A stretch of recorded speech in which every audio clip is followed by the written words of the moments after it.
안녕하세요. 미드저니 코리아 조남경입니다. 이번 시간에는 42억 개가 넘는 Sref 코드 누가 어떻게 만들었나에 관련된 내용을 한번 알아보겠습니다. 본격 영상에 앞서 구독과 좋아요, 알람 설정은 유튜브 제작에 큰 힘이 됩니다. 많은 좋아요, 구독, 알람 설정 부탁드립니다. 오늘 알아볼 Sref 코드라는 건 sref 파라미터에 이렇게 숫자를 쓰는 요걸 말하는 거죠. 이 기능의 공식 명칭은 랜덤 스타일 앤 코드입니다. 이 기능의 기본적인 사용 방법은 프롬프트를 입력하고 sref 파라미터를 준 다음에 랜덤을 입력을 해서 실행을 시키는 겁니다. 이렇게 실행을 시키면 보시는 것처럼 sref에 랜덤 코드가 생성이 돼서 이렇게 실행이 됩니다. 이런 이유 때문에 이 기능을 랜덤 스타일이라고 부릅니다. 이때 랜덤으로 발생된 이 숫자를 sref 코드라고 부릅니다. 많은 분들이 잘 모르시는 기능 중에 하나는 이 랜덤은 한 번만이 아니라 이렇게 2개 이상을 사용해서 실행을 시키면 이렇게 코드가 2개 발생이 됩니다. 랜덤을 3번 입력하면 코드가 3번 발생하겠죠. 이 기능의 이름이 랜덤 스타일로 소개가 되었고 이후에 코드 자체를 부르는 특별한 이름이 없었는데 얼마 전부터 미드저니에서 이 코드를 sref 코드라고 부르기 시작했습니다. 이전에 제가 sref seed라고 부르던 것과 같은 내용입니다. 미드저니에서 공식적으로 sref 코드라고 부르기 시작했기 때문에 저도 이후부터는 sref 코드라고 부르겠습니다. 이 sref 코드의 범위는 1부터 42억 9천만 정도에 이릅니다. 제가 영상에서 종종 얘기한 적이 있는데 이 42억 개라는 숫자는 정말 큰 숫자입니다. sref 코드 한 개의 스타일을 보는데 1초가 걸렸다고 할 때 42억 개의 스타일을 다 보려면 130년의 시간이 걸리는 정말 어마어마하게 큰 숫자다라는 거 기억하시면 됩니다. sref 코드의 1번은 이런 스타일입니다. 2번은 이런 스타일이고요. 3번은 이런 스타일입니다. 스타일을 보실 때 1번과 2번, 3번 연속적인 숫자긴 하지만 스타일들은 전혀 다른 스타일인 걸 아실 수 있습니다. 시작도 이렇지만 마지막 번호도 비슷한 결과물이 나옵니다. 끝자리 3자리 정도를 읽는 게 쉽게 읽는 방법이에요. 292번은 이런 일러스트 스타일이고 293번 같은 경우엔 이런 약간의 3D 스타일이고 마지막 번호인 294번 같은 경우엔 이런 애니메이션 그림체가 나옵니다. sref 코드를 사용하거나 여러 곳에 응용하는 방법은 다른 영상에 다양하게 다루어져 있습니다. 오늘은 오늘의 주제인 42억 개가 넘는 sref 코드는 누가 어떻게 만들었느냐에 집중돼서 이야기해 드리겠습니다. 도대체 이렇게 많은 걸 왜 만들었는지, 어떻게 만들었는지의 이야기를 하려면 일단 유저들이 일관성에 관련된 부분을 요구하기 시작하던 시절에 이야기를 좀 해야 됩니다. 미드저니 버전 5 정도까지는 미드저니의 목적은 제대로 된 이미지 생성이었습니다. 이미지 생성이라는 건 지금까지는 없었던 이미지를 프롬프트를 입력을 하면 새로운 이미지를 생성하는 게 목표였습니다. 버전 5 시절까지는 이미지가 제대로 생성이 안 되던 시절이었어요. 그 시절에 유저들의 요구사항은 이미지 생성을 좀 더 잘, 좀 더 빠르게 혹은 좀 더 크게 생성하기를 원하고 있다가 버전 5가 지나서 버전 6쯤에 됐을 때 생성된 이미지의 품질이 충분히 좋아진 시점에 유저들은 한 발 더 나가기 시작을 했습니다. 유저들의 요구사항은 다양한 분야가 있었지만 그 중에 큰 분야 중에 하나가 일관성입니다. 지금까지 세상에 존재하지 않았던 이미지를 생성하는 거에 포커스를 맞춰져 있던 미드저니 입장에서는 갑자기 생성된 이미지와 비슷한 이미지를 만들어내라는 이 일관성 요구는 살짝은 좀 당황스러운 요구긴 했어요. 이 일관성에 관련된 요구는 크게 2가지로 나눕니다. 유저들은 일관된 스타일 혹은 일관된 캐릭터를 생성하고 싶었습니다. 사실 유저들이 바라는 건 이 2가지 모두가 일관성 있는 결과물을 바랬죠. 이런 유저들의 요구사항을 미드저니는 스타일 레퍼런스인 sref, 캐릭터 레퍼런스인 cref라는 기능으로 대응했습니다. 캐릭터 레퍼런스 cref 같은 경우엔 버전 7로 업데이트되면서 옴니 레퍼런스인 oref로 변경이 됐습니다. 여기부터가 오늘의 핵심 내용인데 큐트캣 핑크 백그라운드 라고 입력을 하면 이런 이미지들이 생성이 됩니다. 고양이는 일단 무시하고 배경에 집중하도록 하겠습니다. 핑크 백그라운드인데 이 부분이 핑크냐? 라고 물어보면 여러분들이 핑크지? 라고 대답하실 수 있고, 그럼 이것도 핑크냐? 라고 물어봤을 때 핑크라고 할 수 있지 않을까? 라고 대답하실 겁니다. 물론 여기도 마찬가지고 여기도 마찬가지입니다. 우리는 핑크라고 입력을 했는데 실제는 이런 다양한 핑크들이 생성되는 걸 확인할 수 있습니다. 텍스트 투 이미지 모델인 미드저니를 활용해서 이미지를 생성하는 방법은 이것처럼 텍스트 프롬프트를 입력을 해서 생성된 다양한 이미지들 중에서 이 중에 마음에 드는 걸 고르는 작업이 미드저니의 기본적인 작업입니다. 여기서 하나 생각해 볼 건 우리는 핑크라고 입력했지만 실제로 미드저니는 굉장히 다양한 핑크를 생성해냅니다. 물론 4개 이상을 생성해내겠죠. 굉장히 많은 것들을 생성해냅니다. 여기서 중요한 포인트 하나는 이렇게 생성되는 것들이 핑크에는 만족하지만 서로 같은 게 나올 확률이 굉장히 적다는 겁니다. 텍스트 프롬프트와 이미지나 스타일의 관계를 이런 표로 표시해 드린 이유는 우리가 지금까지 미드저니를 활용을 해서 한 작업은 이런 1차원적인 텍스트 프롬프트를 활용을 해서 2차원적인 이미지를 생성하는 작업을 지금까지 해오고 있다는 걸 강조드리기 위해서입니다. 앞에 핑크 예시에서 보신 것처럼 1차원에 있는 텍스트 프롬프트를 가지고 2차원을 완벽하게 생성해내는 건 구조적 한계를 가지고 있습니다. 예를 들어 큐트캣 워터컬러라는 프롬프트로 이런 이미지를 생성했는데 유저들이 원하던 건 이런 스타일의 이미지를 계속 생성하고 싶은 거예요. 하지만 워터컬러라는 이 기법에 관련되어 있는 단어는 방금 전에 설명한 것처럼 1차원의 어떤 단어고 그 중에 여러 개의 이미지가 생성이 되었고 그 중에 하나가 요 스타일이겠죠. 우리가 알고 있는 이 워터컬러라는 1차원에 있는 단어를 가지고 2차원의 이 부분을 계속 꾸준히 유지하기는 상당히 어렵습니다. 이 문제를 해결하는 방법은 생각보다 간단하게 생각해낼 수 있습니다. 1차원의 프롬프트로 2차원을 설명해내기가 어렵다면 2차원의 어떤 이미지를 가지고 얘를 설명하면 되는 거 아닐까? 라는 생각을 하실 수 있겠죠.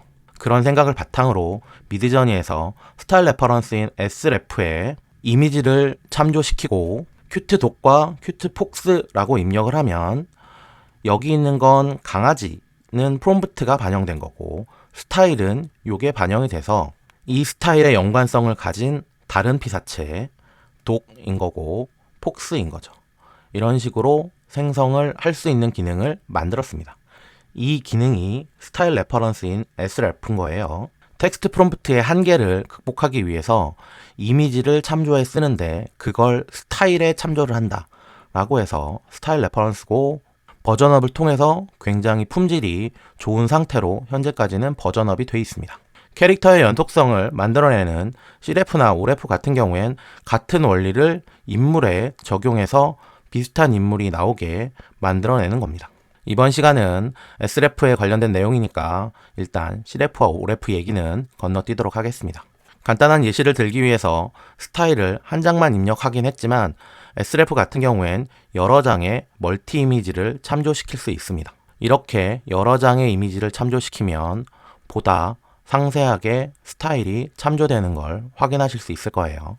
지금까지 설명은 이미지 생성형 AI들이 발전하고 사람들이 요구하는 게 나오고 그것을 어떻게 해결하고 이런 식의 발전에 관련된 얘기를 굉장히 단순하게 압축시켜서 알려드린 겁니다. 이런 스타일을 참조할 때 이미지를 사용하는 방법은 미드저니뿐만 아니라 나노바나나, 챗GPT 같은 경우에도 비슷하게 활용을 할 수 있습니다. 스타일 레퍼런스와 캐릭터 레퍼런스가 나온 시점쯤 미드저니는 재밌는 걸 하나 발견합니다. 지금 보이시는 그림은 3차원 평면이고 이 동그라미 부분은 미드저니가 만들어낼 수 있는 미학의 전체 범위다 라고 가정할 때 우리가 뇌의 어느 부분이 정확하게 어떤 알고리즘으로 어떤 현상이 일어나는지는 잘 모르지만 MRI를 찍어보면 대략적으로 웃을 때 어느 부분이 빛나고 말을 할 때 어느 부분이 빛난다 정도는 알 수 있죠. 마찬가지로 미드저니 생성 모델 자체에 대한 이해를 100%는 못하지만 뇌를 MRI 찍는 것처럼 모델을 모니터링을 할 수 있습니다. 그런 모니터링을 한 후에 알게 된 사실 하나가 무엇이냐면 미드저니가 만들 수 있는 건 이렇게 굉장히 넓고 광대한 내용인데 사람들은 다 이 정도 부분만 사용하고 있다는 거예요. 실제로 특정 프롬프트가 입력이 되면 미드저니 모델 전체가 돌아가는 게 아니고 이 프롬프트와 연관에 있는 해당 부분만 돌아가는데 이렇게 작동하는 모델의 범위가 전체를 활용하는 게 아니라 특정 부분만 활용하더라 라는 걸 알아냅니다. 이 예시에서 오해하지 마셔야 될 게 미드저니의 모델은 초고 다차원이에요. 몇천억 차원의 모델입니다. 그걸 여러분들이 이해하시기 좋으라고 3차원에 적당히 도식화해서 나타낸 거니까 이 부분은 오해 없으시길 바랍니다. 미드저니가 스타일 레퍼런스와 캐릭터 레퍼런스를 발표하고 그러면 사람들이 이 전체 모델을 다양하게 사용할 수 있겠구나 라고 생각했지만 실제로는 그러지 못하다는 걸 발견을 하고 또 하나 재밌는 걸 발견합니다. 우리가 프롬프트에 오일 페인팅이다 라고 하고 큐트캣이거나 큐트걸이라고 입력을 하면 미드저니 모델의 특정 부분에서만 연산이 되는 걸 확인했어요. 마찬가지로 포토어브가 입력되어 있는 실사 이미지 같은 경우엔 미드저니의 어느 특정 부분만 활용이 되더라. 웹2는 이쪽이 활용이 되더라. 정도를 알아내게 됩니다. 이 상황을 인지한 미드저니 입장에서는 이거보다 굉장히 많은 다양한 미학 모델이 있는데 이런 부분을 좀 더 사용하게 해주고 싶었는데 문제는 이런 모델로 다가가기에는 우리가 여기에 맞는 프롬프트를 사용하는데 한계가 있다는 점이에요. 1차원적인 프롬프트를 사용해서 2차원의 이미지와 스타일을 만드는 게 한계라는 부분을 설명해 드렸는데 이 부분을 나타내는 이미지를 sref 이미지를 활용을 해서 참조시키면 이 부분을 활용할 수 있지만 문제는 이 부분의 스타일을 정확하게 묘사할 수 있는 이미지가 있어야 된다는 선행 조건이 있습니다. 이런 내용을 알아내고 유저들의 통계를 내서 확인을 해보니 아까 보여드렸던 특정 부분만 사용하더라 인 건데 이 이유가 첫 번째는 대부분의 사람들이 미드저니로 만들려는 이미지가 비슷한 이미지라는 이유가 가장 클 겁니다. 여러분들이 미드저니를 통해서 만드는 이미지를 나는 굉장히 특색 있는 이미지를 만든다 라고 생각하지만 대부분들이 만드는 이미지 같은 경우엔 기본적으로 실사 이미지인 경우가 굉장히 많을 테고 애니메이션, 캐릭터 같은 스타일, 누군가는 배경, 요 정도가 되겠죠. 이걸 역으로 생각을 해보면 사람들은 다 비슷비슷한 생각을 하고 있다라는 걸 알 수 있죠. 두 번째로는 계속 말하고 있는 이 부분을 지칭할 방법이 딱히 없었다 인 거죠. 정리하면 필요한 부분에 필요한 프롬프트를 사용해서 아주 좁은 특정 영역만 사용하더라 인 거고 미드저니의 바램은 나머지 부분도 사용했으면 좋겠다라는 희망이 있었던 겁니다. 이건 미드저니 모델이 만들 수 있는 스타일의 전체를 의미합니다. 지금까지 설명드린 여기를 정확하게 타겟팅하고 싶은데 방법이 없다가 문제라면 미드저니에서 생각해낸 방법은 어쩌면 단순한 방법일 수도 있지만 전체를 적당히 구획으로 나눕니다. 어떠한 알고리즘으로 어떻게 나눴는지는 모르겠지만 이 부분을 활용을 하면 특정 스타일이 나오는 걸 알아냈고 어떻게든 이렇게 여러 조각으로 나누는 데까지 성공을 했습니다. 그리고 나서 미드저니는 여기에 번호를 붙입니다. 우리의 가정은 이 전체가 미드저니 미학 모델의 전체 크기라고 생각을 하고 적당 범위로 잘라내기 시작하면 여기에 하나의 스타일이 들어가는구나를 알아내서 그걸 번호를 매긴 거예요. 다시 한번 강조드리지만 미드저니의 미학 모델은 수천억 차원의 초고 다차원입니다. 그걸 3차원의 이렇게 작은 범위로 예시를 든 거라고 이해하셔야 돼요. 세상의 미학 스타일이 유아인 오일 페인팅만 존재한다. 그리고 여기는 4 곱하기 4 곱하기 4니까 세상의 스타일은 64개만 있다. 라고 가정했을 때 1번은 노란색 유화가 나올 수 있겠죠. 그러면 그 옆에는 오렌지색 유화가 나올 수 있고 그 옆에는 빨간색 유화가 나오겠죠. 이쪽으로 가면 푸른색 계열 유화가 나올 수도 있고 보라색 계열 유화가 나올 수 있습니다. 이런 식으로 실제 모델에서는 인접한 곳에 인접한 스타일이 위치하게 됩니다. 하지만 여기 보시면 1번이 있고 17번이 있죠. 세상에 스타일이 64개만 있다고 극단적인 가정을 하더라도 하나의 스타일 옆에 근접한 곳이 1번으로 나타내고 17번으로 나타나게 됩니다. 수천억 차원의 굉장히 많은 스타일이 나온다면 이 간격은 굉장히 더 멀어지겠죠. 이런 원리로 미드저니 전체 모델을 나눠보니 2의 32승인 42억 개가 나오게 됩니다. 그런데 하나 좀 이상한 게 있죠. 세상에 굉장히 많은 스타일이 있을 텐데 어떻게 그게 딱 2의 32승으로 떨어질까라는 물음이 생기는데, 실제로는 이거보다 더 많은 스타일은 미드저니 안에 존재합니다. 하지만 42억 개만 가지고도 사용자에게는 무한대의 스타일에 가깝기 때문에 어느 정도 끊어줄 필요가 있었고, 내부에는 결국 프로그램이 돌아가기 때문에 인티저 사이즈인 2의 32승으로 제한을 한 게 아닌가 싶어요. 이렇게 만들어진 게 sref 코드고 sref 코드의 범위가 되겠습니다. 이 기능이 처음 나왔을 때 기능에 대한 설명이 별로 없는 상태에서 이걸 갖고 어떻게 쓰지? 라는 물음들이 있었어요. 그리고 일부 사용자들은 일단 좀 파헤쳐 볼까? 라고 하며 랜덤 sref 마이닝 오퍼레이션이라는 주제로 다양한 sref 코드를 랜덤으로 생성을 해서 이런 식으로 모으기 시작을 합니다. 위에 보시면 나오는 이 프롬프트 자체가 마이닝 프롬프트라고 해서 널 프롬프트를 사용을 해서 16대 9로 생성을 하고 sref 코드를 랜덤으로 발생시키는 거예요. 이 작업은 특별히 누군가 하는 게 아니라 유저라면 누구나 참여할 수 있고, 방금 보시면 누군가 여기에 이렇게 실행을 시켜놨죠. 저도 이렇게 널 프롬프트를 사용하고 16대 9 sref 랜덤이라고 해서 엔터를 쳐서 입력을 하면 이렇게 실행이 됩니다. 이렇게 수많은 스타일들을 일단 발생을 시키고 모으고 개인적으로 정리하는 작업을 sref 마이닝이라고 해서 그렇게 정리해서 공유도 많이 하고, 이 sref 코드 자체의 파워풀한 기능에 대해서 굉장히 많이 알리긴 했는데 2년 정도 딱히 목적도 없고 어디가 끝인지도 모르는 이런 작업들을 굉장히 많은 사람들이 달려들어서 하고 있었습니다. 물론 저도 거기에 포함된 한 명이었고요. 이렇게 완벽한 수동으로 한 땀 한 땀 모아가던 작업을 미드저니가 달려들어서 스타일 익스플로어라는 기능을 발표를 합니다. 스타일 익스플로어는 미드저니 첫 페이지에서 보실 수 있는데, 이 스타일 익스플로어에 관련된 영상은 여기 보시면 확인하실 수 있어요. 오늘은 42억 개가 넘는 sref 코드가 누가 만들었는지, 어떻게 만들었는지에 관해서 알아봤는데, 누가는 뻔한 답이긴 합니다. 이건 미드저니가 만들었는데, 사실은 미드저니가 발명했다기보다는 발견에 가깝습니다. 어떤 과정으로 발견했는지에 대해서 설명해 드렸는데, 이건 미드저니가 의도해서 만들어진 모델이 아니에요. 미드저니뿐만 아니라 챗GPT도 마찬가지고 이 생성형 AI 관련돼서 모델이 왜 이렇게 작동하는지 정확하게 이해하고 있는 사람은 세상에 없습니다. 하지만 이렇게 만들어진 모델을 다양하게 분석을 하다 보니 요건 요렇게 가져다 쓰면 좋겠다, 이건 요렇게 가져다 쓰면 좋겠다 라는 것에 활용 방법이 발견되고 있는 겁니다. 또한 이렇게 발견된 방법을 당장은 어떻게 써야 될지 잘 몰라요. 유저들이 열심히 마이닝하고 도대체 우리는 이걸 왜 하고 있는 걸까 라는 생각이 들지만, 그렇게 모아놓은 것에서 사용할 방향성을 만들어가는 게 생성형 AI의 새로운 활용 방법이다 라는 걸로 생각하시면 될 것 같아요.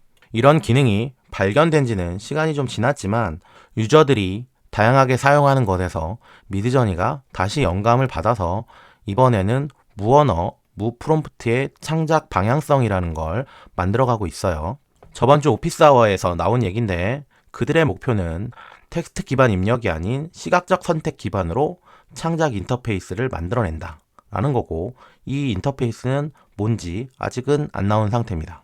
여기서 말하고 있는 텍스트 기반 입력이라는 건 아까 말씀드렸던 1차원적인 프롬프트로 2차원의 이미지와 스타일을 만드는 건 한계가 있다.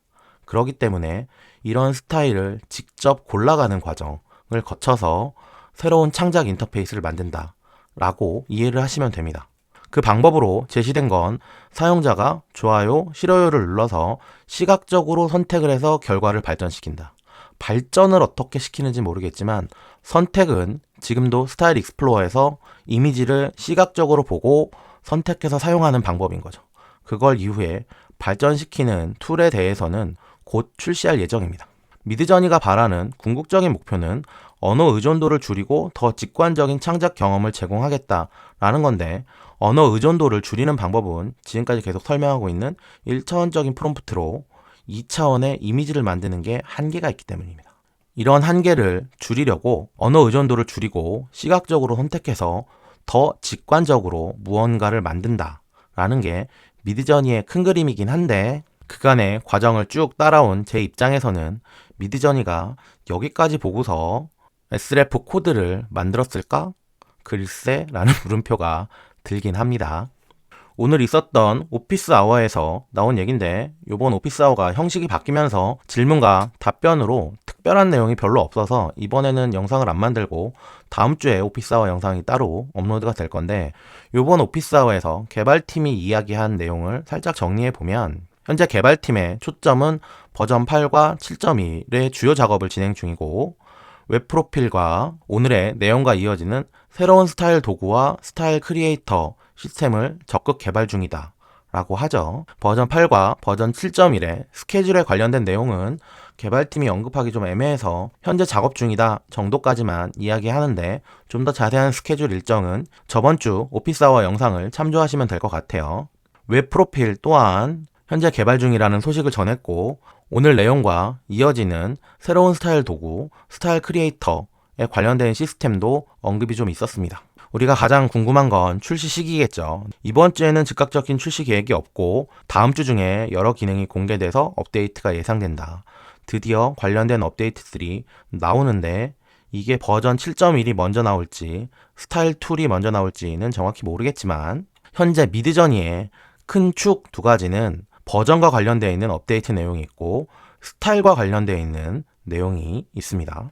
스타일과 관련되어 있는 건 버전과 관계없이 쭉 발전해서 업데이트하는 게 계획이기 때문에 앞으로 스타일 크리에이터와 다양한 스타일 도구들이 나올 게 예상이 되고, 이게 도대체 왜 만들어졌는지 그간의 역사를 살짝 정리하는 이번 컨텐츠를 만든 거예요. 이번 시간에 발자국 단어는 발견입니다. 생성형 AI 시대에서 어떤 기능인가가 나왔을 때 처음부터 목적이 이시 발명을 하는 경우보다는 어떤 것들이 존재하고 그것을 이렇게 쓰면 좋겠다라고 하는 발견이 점점 더 중요해지고 있습니다. 미드저니를 사용하실 때 여러분들도 정해진 틀에서 벗어나서 나만의 방법을 발견하시는 게 또 다른 실력을 쌓는 방법입니다. 이런 의미를 담아서 이번 시간에 발자국 단어 발견과 함께 이번 시간은 여기까지 하도록 하겠습니다. 감사합니다.